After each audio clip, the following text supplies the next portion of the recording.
Yo, what's good, YouTube? Welcome back to the channel. Welcome back to another reaction video.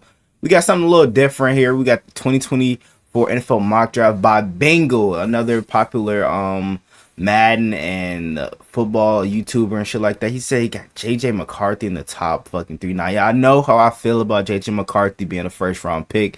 If you guys watched my reaction a couple days ago about the Broncos potentially trading up to get him at 4. Yeah, I really just don't think he's worth the first round pick at the end of the day, but let's check this out, man. Which of course means another See what Bengals got to say. And we've done so many at this point. Sometimes we get to a theme. It almost gets to like See how he books the first round. And the theme of this episode will be J.J. McCarthy. He's one of the most volatile players in the 2024 NFL draft, if not the most divisive player in the class. You know, every time I draft him to the Vikings, even if I don't trade up at 11 or the Broncos at 12, Raiders at 13, why would we take J.J. McCarthy there? He's going to be available in the second or third round. He's not going to be available then. Maybe the second round. You know, you think about Will Levis dropping. You think about, you know, a lot of these quarterbacks that get all this hype and then end up falling down the board. You know, Mac Jones was thought to be the third overall pick for a moment to the 49ers, and maybe it wasn't going to be Trey Lance. Then Mac Jones ends up going at like 15 or whatever. This is a little bit different. JJ's got legitimate top 10 hype in a class where, and it's bro, he shouldn't have this much fucking hype though. Is the thing, is what I'm talking about. Now Bingo knows a lot about more fucking football than I do, but I know what I know about JJ McCarthy. He's not worth a first round pick, my nigga. He didn't throw he didn't have to throw the ball a lot at Georgia. They had Blake Corum, they had Donovan Edwards, they had a great O-line, a great running game in general, bro. And like I think that he will drop to the second round. That's what I think, bro. I think he will and he should. Seem desperate for quarterbacks. The Raiders, Broncos, Vikings, potentially the Giants, Patriots, Commanders, Bears. I think the Giants might actually draft the QB and move on from Daniel Jones probably next year. Cut him in the offseason. Especially could want to move because he will be a huge cap hit if they cut him right now. These three teams we expect to take a QB in the top 3. And there are reports definitely Caleb Williams, Drake May, and then Jaden Daniels. With Adam Peters, the GM of the Commanders now, that he is expected to take J.J. McCarthy at number 2 overall. I just don't buy it yet. I don't Nigga. Now maybe that's what happens. There's no way JJ McCarthy goes before Drake May and Jaden Daniels. But I just don't see I want whatever he's smoking. I'm asking me about this. I just don't see it happening. And it's not because JJ McCarthy isn't good the way a lot of you think. He's definitely a good prospect. Not an elite prospect, but the problem is we have a couple of elite quarterback prospects, in my opinion, in Caleb Williams, Drake May. Jaden Daniels is a very good quarterback prospect as well. And then you have J.J. McCarthy, who's coming in, you know, out of an offense that ran the ball almost every play, it seemed like. Didn't really get a ton of opportunities to throw the ball. Didn't put up these big-time numbers. Exactly what I'm saying, bro. Must just not be very good. That's going to be a risky first-round pick, bro. Because if he actually turns out like Zach Wilson, bro, it's just... still has a wealth of experience. It's going to be an ugly sight, man. There are things to like with him, but I still don't see him getting up to number 2 overall. I just don't see that happening. I think it still ends up being Drake May or Jaden Daniels. I'm going to go Jaden Daniels today. I do think Drake May is the second best or 1A, 1B with Caleb Williams for quarterback in this class. Bro, y'all already know, bro. I think Jaden Daniels is number 1 in the class. And then you got Caleb Williams, then Drake May. It seems like then you got Michael Penix, Bo Nix. Have their choice of the 3 quarterbacks not named Caleb Williams in that top conversation. Which one does it end up being? But we all know Caleb Williams is going to be the number 1 overall pick. I just think Jaden Daniels is better. I could be wrong. You know? We'll have to see. He proved it last year. You never really know. You don't know what's true, what's false. Smoke screens galore around this time of the year. Yeah, you got that right, bro. Is in play to be number 2, so we'll take him there at number 2. As the Patriots, I also expect to take a quarterback. A lot of talk about them trading down as well. I just don't see it happening. I think with this quarterback class, you can feel pretty good about any of these 3. Drake May available on the board at number 3. I think you don't hesitate. Drake May, for me, as I said, 1A, 1B with Caleb Williams. I'm a massive Drake May fan. That's definitely going to be the top 3 picks, though, in the draft. We talk about the Patriots 100%. Not having the roster around him because, you know, they've had some bad draft picks and haven't been able to keep their star players and things like that. However, for me, I think it's a lot more difficult to find that QB. I understand the allure of taking Marvin Harrison Jr. at 3 because we can feel pretty confident Bro, that he's going to be in a bro, and I see a lot of mock drafts that have the Cardinals trading out of the fourth round, not fourth round, fucking fourth overall pick, bro. Like they why would they do that when they can draft Marvin Harrison Jr.? Like that's something that I do not understand. When wide receiver is their biggest need right now, why would they trade out? Like, bro, I just don't understand it. Just don't understand it at all. It's a lot harder to find that quarterback. You can't really do that down the board. However, if you can find 80% of Marvin Harrison Jr. in a Ladd McConkey at 35 or whatever, or someone in that same vein, it's a stacked receiver class. I think you prioritize the quarterback. And we haven't even been talking about Jalen Polk and Jalen McMillan from Washington. They've been overshadowed by Romo Dunze. Not even talking about them. Run will continue here. I might do a reaction on their highlights and shit like that. Last year could be looking to move down for the right price. And the Vikings, we know, traded up to number 23 with the Texans. And we don't think they're just doing that because they want an extra first-round pick. The thought right now is that the Vikings do that because they want a QB. And they might be very high on J.J. McCarthy. And here's the thing. Is McCarthy a perfect quarterback prospect? As we'll throw in... If they draft J.J. McCarthy, Justin Jefferson is going to request a trade. I can already see that now, bro. Because he wants the ball. And if they have J.J. McCarthy, they're gonna run the ball a lot with Aaron Jones. Come on now, bro. That's just how this is gonna go. 23. I think that's about fair. The Vikings obviously trading a lot, but they're expected to. Here's my thought with this is that even if you don't believe in J.J. McCarthy as a player, right? There are things to like. Not debatable things. He's got an above average arm very easily. He's got above average speed. He's been able to make big time plays on 3rd and 4th down for Michigan when they actually have to pass sometimes. And he's someone that is capable of making tight window throws. But is it consistent though? Because they didn't throw the ball very often. He is super consistency young, is the biggest thing in the NFL. Might value the 100%. winning element. Of course, he happened to be on a really good team. Does he win a national championship with even Tennessee last year? Not sure. Yeah, of course, if you go down to like Florida or whatever, some of these teams that weren't especially good, yeah, not a national champion, right? So we shouldn't really value that too much. But teams he's not a national champion without Blake Corum and Donovan Edwards, as they say. But more than that, he has flashed, and he's going into an offense with the best receiver in football in Justin Jefferson, and a great now second-year player in Jordan Addison after a great 2023 rookie year.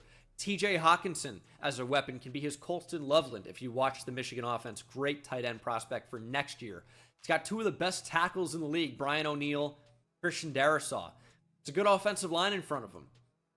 He's going into a great situation to be effective, not to mention teaming up with Kevin O'Connell, who turned Josh Dobbs into the Pastronaut, right? And it seemed like he got a lot out of whoever was playing quarterback.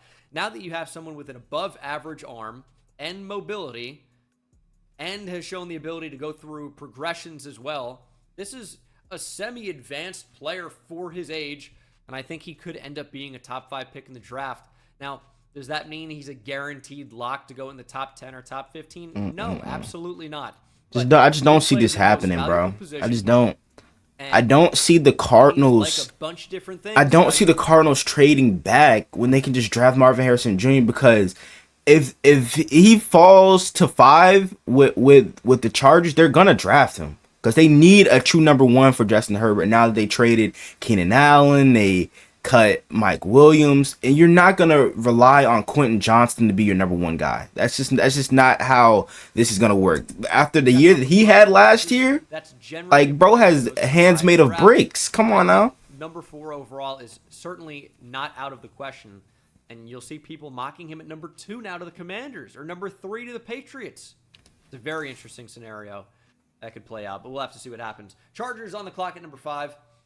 Could absolutely be an offensive lineman here, but with trading Keenan Allen, Justin Herbert needs weapons. You don't really have too many good receivers under contract beyond 2024. In fact, you don't have any, really. You have Quentin Johnston and Darius Davis, who's a return man. You need more. In a stacked receiver class, I could see the Chargers going O-line, maybe Joe Alt, maybe Talisa Fuanga. Maybe they trade down, especially if the Vikings don't move up to 4, right? But with Marvin Harrison Jr. on the board, Exactly. that's who I'm going to go with, leaving the Giants open to take Malik Neighbors at 6. I think and I've talked about these guys so much, I feel like I don't have to do a ton right now. Both of these teams need receivers, and they're great receiver prospects. I think the Titans at 7 would go Joe Alt. Alt is probably because they're kind of set at receiver right now with D Hop and Calvin Ridley. They could definitely draft a receiver in the second round to complete that trio. That I think he's going to be the first. Because this is an unbelievable receiver class. April 1st, no April Fools. Falcons at 8. We're gonna have our first trade, and I kind of hinted at this earlier, a little foreshadowing with the Cardinals. I'm going to have them move back up.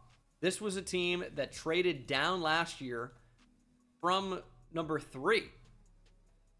Texans moved up for Will Anderson. I think they moved back to 12, something close to that. And then they moved back up to 6, I believe, to take Paris Johnson Jr. Well, here we have number 11. We're going to move up to 8. We're going to add in number 90 to get it done. Could be some type of late round pick swap as well. The Cardinals have so many picks. I think you can comfortably give up 11 and 90 to move up to 8.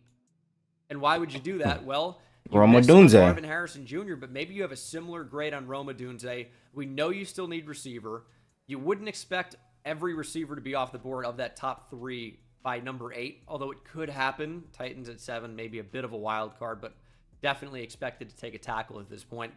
But that sets up Rome Odunze at number 8. The Cardinals pull off exactly what they did last year. With what about the Bears, though? Back up for a top-tier player in the draft. Do they still take? Hey, don't be surprised if this is how it actually goes. Do not be surprised if the Bears take Brock Bowers. Oh, that would be nasty. Having him in the slot, 2 tight end sets with him and Kmet. Oh my gosh, that's gonna be nasty. That's gonna be a nasty setup. Get an extra first-round pick and still get. They already have Keenan Allen, DJ Moore, and interestingly enough, one that has been comped to Larry Fitzgerald. Who could live up to that? Almost nobody, right? Larry Fitz is, arguably a top 3 or 5 receiver of all time. But Rome Odunze, similar play style, and I guess you could see him being a really good Arizona Cardinal. And at number 8, it's pretty good value, and you only have to give up number 90 as well. But I looked at, trade charts and things. It seems like that's about what the value would be. It's hard to say what a team would actually accept, right, or offer. But something like that seems within the realm of possibility. Bears at number 9. I have another trade here. And the Bears just don't have a lot of picks. 1 and 9. They have 2 top 10 picks, 3 in the top 75. But only 122 after that. Only 4 picks in the entire draft, and 2 of them are top 10 picks. Not exactly a team that is capable of filling out their roster through the draft, unless you move down. And this is a very interesting one. You're going to have to strap in, essentially. I'm going to have the Cincinnati Bengals jumping up from 18. Look at all these picks. 49, 80, 97, 115, 149, 194. Well, we can't see the rest of it, Bengal. Picks in the 200s. Your fucking they certainly have face cam is in the way. They can afford to get rid of some of those. And they went out, they got a tackle in Trent Brown.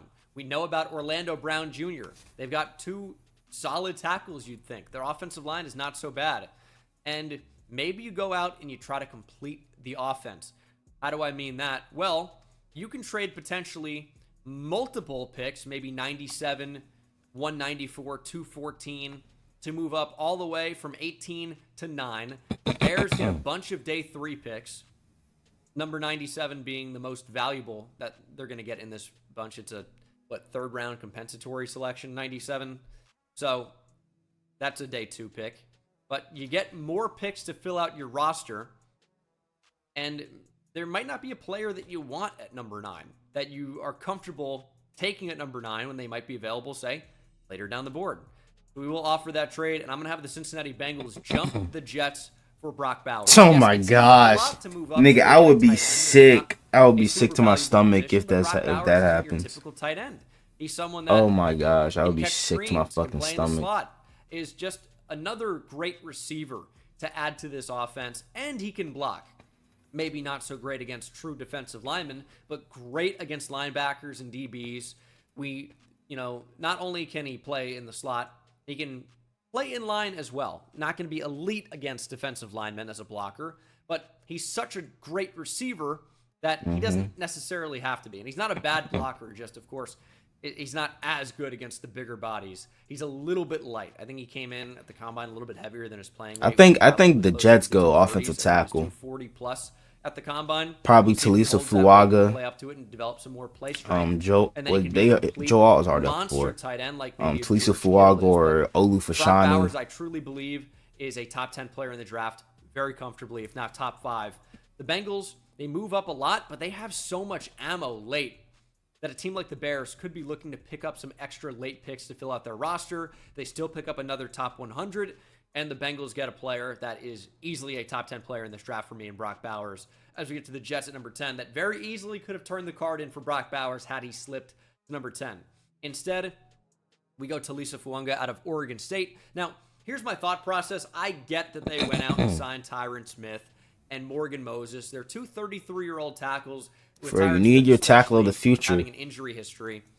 Fuaga, we know that you need to protect A-Rod, because this nigga got murked in the fucking first game that got him injured for the whole year. One that has guard flexibility that can really help with not only protecting Aaron Rodgers, but against any defensive linebacker when you run the ball. He is such a big, powerful lineman, and it's not insane to think that he could move inside to guard. Then maybe John Simpson becomes your 6th lineman who you brought in, or Fuaga out of the gate can be your 6th guy that rotates in if there's an injury, and that happens all the time in the O-line.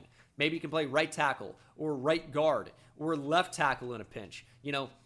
There are possibilities that getting another offensive lineman that's very good with flexibility gives your offense. Injuries happen all the time. Jets fans certainly know that after last season with Aaron Rodgers. You got to protect him, but if somebody goes down, especially like Tyron Smith, who cannot stay healthy for a full season, Fuaga makes sense. And maybe it's Troy Fautanu, right? Maybe it's someone that can play left tackle. Olu Fashanu. Maybe it's a left tackle. If you're thinking Tyron Smith is going to get injured, which ultimately does end up happening quite a lot. But there's been the connection there with the Jets and Fuaga, so I'm thinking there's a possibility that this happens. Although it wouldn't shock me to see them go with a left tackle like Fautanu or Fashanu. And I do have confirmation. It is Fashanu, not Fashanu. I promise you. Oh, wow. It's not a guess. I have it from Olu himself. Shot him a DM, asked, and he answered. Apparently also a fan of Detroit Lions franchise on the channel. Very cool to see that. But yes, Fashanu. It is okay. Fashanu. Fashanu. That's going to take me a while to fucking, get a hang of that, because I call him Fashanu. I've been calling him Fashanu for a while in my Ravens franchise. Probably expect them to take an edge rusher. And you had a lot of good ones still available at 11, all of them. And even though people are saying it's, maybe Dallas Turner is not edge 1 to the Falcons, maybe things have changed with a new head coach coming in. Dallas Turner is the best edge in this class. To find a better 3-4 outside linebacker Roll Tide than Dallas Turner. You guys probably at this point know how much I love Leatu Latu and have for the past year plus. But at the same time, his injury history, it scares me. I don't know how high he's going to end up being drafted, even though I absolutely love him as a player. Dallas Turner doesn't have that. He is a freak athlete. Yeah, Leatu is basically he's basically Jalen Phillips in a way. His athleticism tells you that even though he has a high floor as a player, he might be able to have a high ceiling as well, just because the freak athleticism that Dallas Turner offers is freaky, for lack of a better word. Broncos at number 12. This one was interesting because I thought about edge. They definitely go QB. Thought about wide receiver after trading Jerry Jeudy. I mean, Michael Penix and Bo Nix are still on the board. I eventually settled for Byron Murphy. He might be the best interior defensive lineman in the class. They're super weak there, and he can pencil in right away. Bo Nix just seems like a Denver Bronco to me for some odd reason, bro. He just seems like a Bronco. Great pass rush ability because of his overall. Now the Raiders might not pass up on a QB. Top 15 pick. Because they got rid of Jimmy G. Including quarterback, maybe Bo Nix, maybe Penix, maybe a trade down and take either of those guys. Jordan Travis, I forgot he's in the draft this year. Penix being first-round players. Penix, especially with the injury stuff. The talent is there. But Jordan Travis is still coming off that I really think that he's injury. a great player. You know, you worry about him a little bit throwing over the middle of the field. Just didn't really do it a ton at Washington. Same thing with Jaden Daniels at LSU. Penix can certainly stretch the field, though, especially on the outside. Great arms. And you'll have to see. The injury stuff, that does matter. That's why Latu falls every time for me. That's why Penix falls out of the first round every time for me. That's why Johnny Newton has fallen, and Cooper DeJean. Injury stuff just does push these guys down the board a little bit. But you know, you have to wean out and kind of decide, okay, which are the significant injuries versus things you don't really have to worry about. Maybe that's more of where Newton, you know, falls into place, or DeJean. DeJean, more of a serious injury, but long term it really shouldn't affect him too much. Broken leg, right? So, Ooh. you know, he's someone that I do expect to be a first round pick. But if someone views him more as a safety, real chance he falls out of the first round. Just depends on how these teams view these guys. You know, only 32 players can be first round picks, right? And sometimes even less when the Dolphins get a pick stripped. At number 13, we have the Las Vegas Raiders, another potential QB spot, but I also think that J.C. Latham is Roll a Tide tackle for them, especially after you lose Jermaine Illuminor. Just makes too much sense for me. Defensive tackle is a big need. Murphy's off the board, but you bring in Christian Wilkins, who is without question better than Byron Murphy right now. So, yeah, I think tackle, especially one that could start right away at right tackle, kind of a no-brainer. Raiders fans will be upset, worried that, oh, Alabama right tackle, Alex Leatherwood. No, he's not Alex Leatherwood. Hey, J.C. Leatherwood Latham is far way better than Alex Leatherwood, bro. Out of the top 20. Saints at 14. Like, do not compare those two whatsoever. As I mentioned just recently, it is Fashanu as opposed to Fashanu. Saints really could use a tackle, man. I've talked about the Ryan Ramczyk injury stuff. You know, Trevor Penning is not exactly worked out for the Saints so far. They have no depth, really, and I think it's pretty much got to be a tackle at 14 based on the way things appear right now. Colts at 15. Well, Brock Bowers doesn't fall like he sometimes does for me. Team trades up for him. And here the Colts are at 15. What do you do? I really do agree it's corner or wide receiver. Maybe you go out and try to, you know, improve your offensive line, but I like their offensive line more than I like their receiving core or their defensive backs. I mean, they got three pretty good receivers, though. Who's available, if we really being honest, with Michael Pittman, Josh Downs, Alec Pierce, it's a nice little trio. To get him in there in some of these mock drafts, but I think he's a top 20 guy. And the Colts, I think, build around Anthony Richardson. I like that you were able to extend Michael Pittman Jr. I love Josh Downs.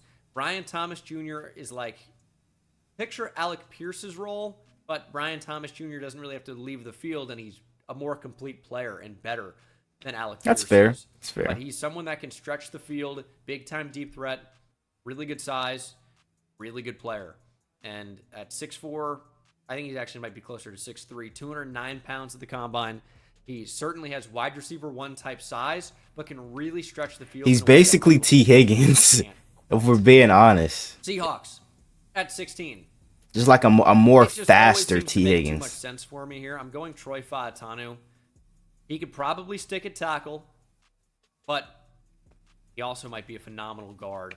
And he might be, if you're considering him to be a guard, might be the best guard in this draft. Seahawks lost a lot on the offensive line. And it doesn't hurt to draft a guy that's so good that he could play guard, maybe even center if you needed him to, but he would likely be a guard here, or tackle if one of Abe Lucas or Charles Cross go down. Just it makes too much sense. At 17, at the Jacksonville Jaguars, I'm going to go Quinyon Mitchell from Toledo.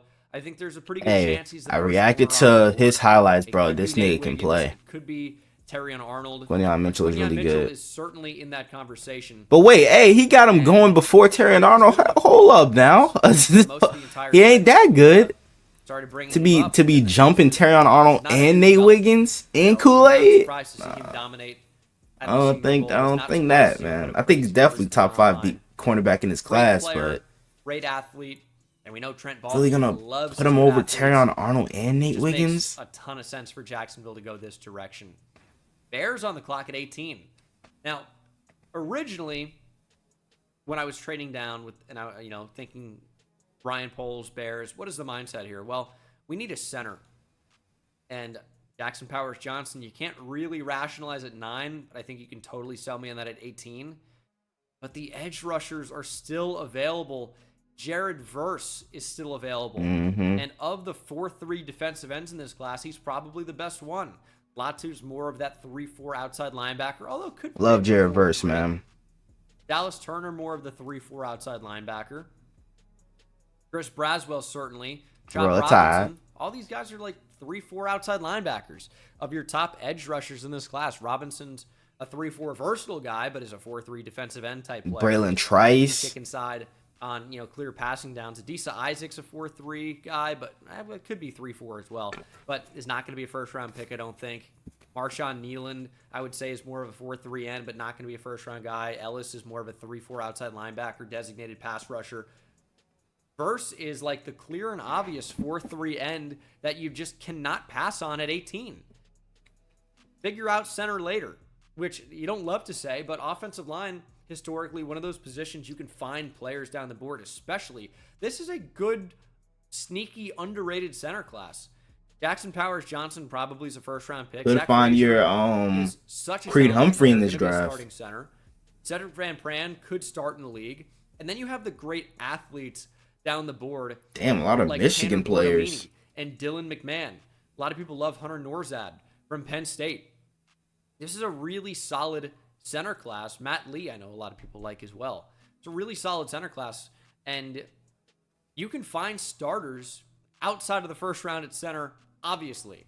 So Verse is just who we end up prioritizing here. And we'll figure out center later. Rams at 19. I'm going to go Laiatu Latu.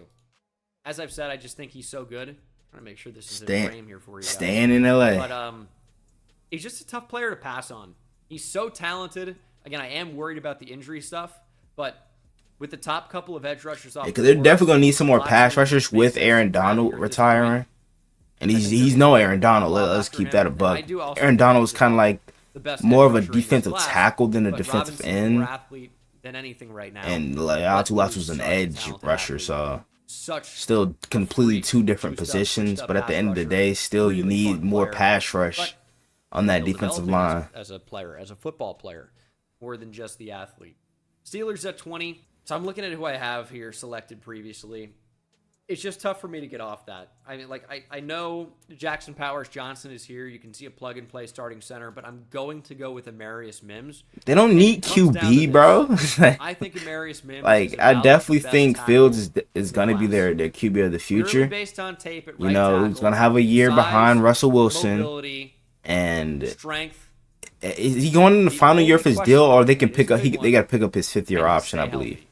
They can pick up his 5th-year option and see how he rocks. You know what I'm saying? 1 year starting, and if he does good, it's gonna be another Baker Mayfield. And we talk about a developmental tackle. Another Baker Mayfield situation. As far as prospects go, he's not raw. He does not have a ton of developing to do, and now every prospect has developing to do. But he's not like drafting a Kingsley Suamataia or especially a Kieran Amagaji, right? Someone especially raw, like Amagaji. Could be a future starter, very actually raw, doesn't really know how to fundamentally use his strength yet. Mims knows how to play the position. He just has struggled to stay healthy. And that's just really especially last year. He was someone that earned the starting job down the stretch in 2022. He just was underneath some other talented players at that point. Broderick Jones, maybe being even one of those guys. Now he teams up with him. Broderick Jones moves to left tackle. Mims starts at right tackle. You're golden. You're going to be able to run the ball. And whoever that quarterback is, right now Russell Wilson, maybe Justin Fields, they should have time back there. Should have time. Dolphins at 21. I'm going to go Jackson Powers Johnson. Thought about Johnny Newton here. I think JPJ just probably goes in and can compete to start at any 3 of those interior offensive line positions. You lose Connor Williams, but it's not all bad because you go out and sign Aaron Brewer, who I like from Tennessee. Robert Jones at right guard. staring me in the eye as someone that could probably be upgraded upon. My gut instinct, I would say that Isaiah Wynn at left guard is interesting, for sure. Wow. But you've got JPJ, Jackson Powers Johnson from Oregon, that has the size and speed Joy to play Porter Jr. No, please any stop. of the guard spots or center. And I keep going back to with O-line, there will be injuries.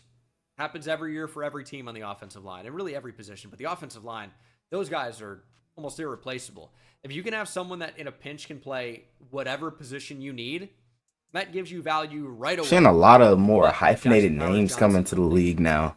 Starting This shit is going to start to get fucking difficult as hell. He can potentially come in at center and compete for that job, but I think more I see him as a guard with Miami, just based on who they have there right now.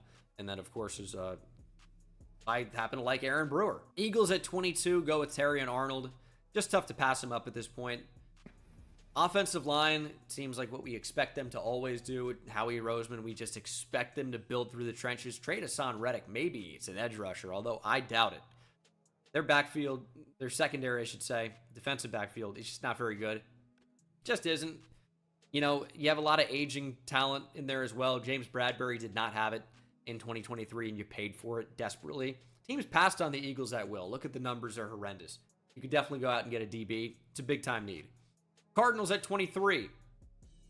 Speaking of DBs, going to put Nate Wiggins in Arizona. Can see that. Next corner off the board. Great player. Because who the hell is starting at corner for them this year? Height. I don't even fucking know. A bit shorter than I was expecting at the combine, and he was way lighter than expected. But he's got good ball skills. He's very fast on the field. The 40 time is no joke. So, get a potential lockdown field corner. Pretty good. Cowboys at 24. Going with Graham Barton from Duke. And the reason being, you lose Tyler Biotish. I think he goes to Washington with the Commanders. Yeah. You could use a starting center. You could use a tackle as well, but the top tackles are really off the board unless you're going Tyler Guyton. Yeah. Right? And that's a total possibility. But Barton, I just think, gives you flexibility across the offensive line. You could move Tyler Smith out to tackle. That's exactly what I was thinking, too. That's exactly what I was thinking. Great guard. No question. But when you drafted Tyler Smith, you didn't draft him to be a guard. I think you drafted him to be a tackle. And you lose Tyron Smith. Maybe he's not quite the tackle that he is a guard, and this is just speculation, but if he can play really well at guard, like the way Zach Martin can, maybe he can also be a really solid tackle, like what he played at Tulsa. It's what you think he could be in the NFL. There's a possibility there. You draft Graham Barton to play guard then, or center. I just think he's a guy that he's a Band-Aid for a bunch of different wounds, or cuts, if that makes sense. Packers at 25. Wait, do the Cardinals have 3 first-round picks? I do it every time. He's available every time. He might go earlier than this. Cooper DeJean to the Packers? For the Packers if they're on the board. That's kind of interesting as hell. Bucks at 26. They do need safety. Their pass rush isn't just. Chop Robinson seems like a Buccaneer to me. Something more. Of course, Jack Barrett was great for a while. He's now with the Dolphins, I believe. You need something more. Joe Tryon-Shoyinka. So he stayed in Florida. Great first round pick. Bro, stayed in Florida. Has top tier athleticism. You're thinking about a moldable ball of clay here. The hands are not terrible. He's just not evolved yet. Yeah. Flashes a swipe. Doesn't really have many counters. He's just very twitchy. Doesn't have a lot of tricks in the bag, but is just overall, he's faster. He will get to the corner, and he will show enough bend to get to the QB. He is a freak athlete. Production wasn't crazy. Still developing as a player. The athleticism is absolutely ridiculous. And I like his fit in Tampa Bay. Or in Tampa with the Bucks. Cardinals back on the clock for a third time. Here at number 27 overall. I'm going Johnny Newton. I feel like with the Cardinals, he's just done a pretty good job of taking arguably the best player available at that pick. And they happen to be a position of needs as well. Johnny Newton, instant starter on the defensive line. Tough not to like that. Bills at 28. I often find myself going receiver here, and I will continue to do that when Adonai Mitchell falls. You lose Gabe Davis. I think you bring in Curtis Samuel, but he would not impact taking a receiver, in my opinion, especially when he's more of like someone you project to the slot, even though you have. Don't forget about Khalil Shakir too. On the outside, but you don't have size. He showed some promise last year. Adonai Mitchell brings in size. I think he's actually 6'2", not 6'4", 200 plus pounds at the combine. Ran really well. Effort may be a bit of a concern at times. You know, he said things like, "Oh, I ran most of my plays at 80% so I could stay out on the field for a full drive." Well, in the NFL, you probably wouldn't have to do that. You can rotate guys, but he offers much needed size and jump ball ability, but is a really smooth route runner. Can really get open. So I like Adonai Mitchell. Watches his highlights and we'll see if a few days ago. Be more of a complete player. Lions at 29. Kool-Aid McKinstry is there. And with a lot of the stuff teaming him back up with Brian Branch. Yo, hey. It was even before Cam Sutton was like accused of assault or something. Here we go, my boy. Let's see what he got going to my Baltimore Ravens, because Keon Coleman's still on the board. He was arrested for it, so I know you go out, you make a trade. What other corners? I mean, I think all the starting corners are gone now, right? Long term, and then Kool-Aid McKinstry certainly makes sense. Ravens at 30. I think it's a trade down spot, potentially. But wow. Tyler Guyton still available after losing Morgan Moses. Ronnie Stanley being a constant injury concern.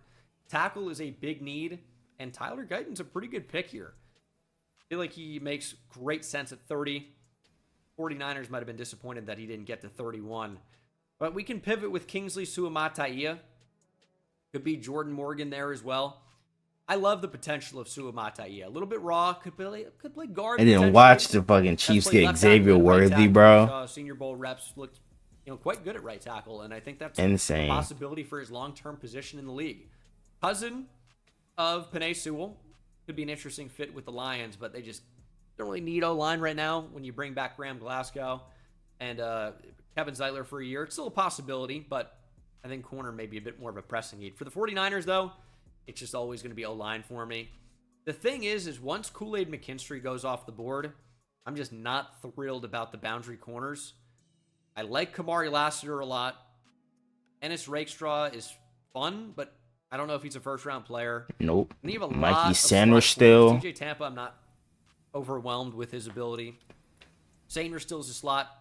Just typically, you don't see those guys go in the first round. Yeah. I'm not going to have a higher grade on any nickel corner over Brian Branch. Brian Branch went at 45 last year. But Kyrie Jackson, big size on the outside. Andrew Phillips, probably a slot. Max Melton. Melton could be a slot, maybe sticks on the outside. Chris Abrams, drain, slot. Just a lot of slot corners. And those guys just don't go in round one, typically. Maybe you can say Trent McDuffie, but McDuffie also can play on the outside as well. Love Trent McDuffie. Speaking of the Chiefs, and here they are.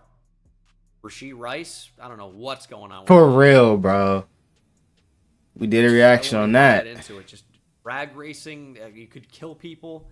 We not see this already with Henry Ruggs? Like, why are we being stupid? Even if you're not driving, if it's your car and you're letting your friends do it and you're in there in the car, you're a willing participant, it would seem. I can't say for certain, but he could be in some legal trouble. Receiver looms larger than he turned. I think did he turn himself in yet, or recently? And it was already. I could have sworn I saw like a post about 32, it. I need to take a receiver, and I think the best one available might be Lad McConkey from Georgia. He's a really good route runner with plus speed. I know we see white receiver, we think slow, small. Just reacted to Lad McConkey too today. That's gonna that upload's gonna go up before this video. Can win deep down the field. Great route runner, very good hands, very good speed, very good player. Will compete to be wide receiver 1 on that team right now. I know they signed Hollywood Brown for a year. Lad McConkey's very good. And I could definitely see him getting into the first round. That's the Mock Draft Monday. Thanks for watching. Subscribe if you're not subscribed already. And I'll see you in the next one. Take it easy. Hey, man. That was very interesting mock draft by Bengal. I still don't think JJ McCarthy's going to be a top, nowhere near a top 5 pick. And I think he falls out of the first round altogether. But Let me know what you guys think in the comments below, man. That's gonna do it here for me. Hope you guys enjoyed. If you did, make sure you guys like, comment, subscribe to the channel. If you're new, turn on my post notifications to get notified whenever I drop another banger video. And without further ado, I'm out. Gang.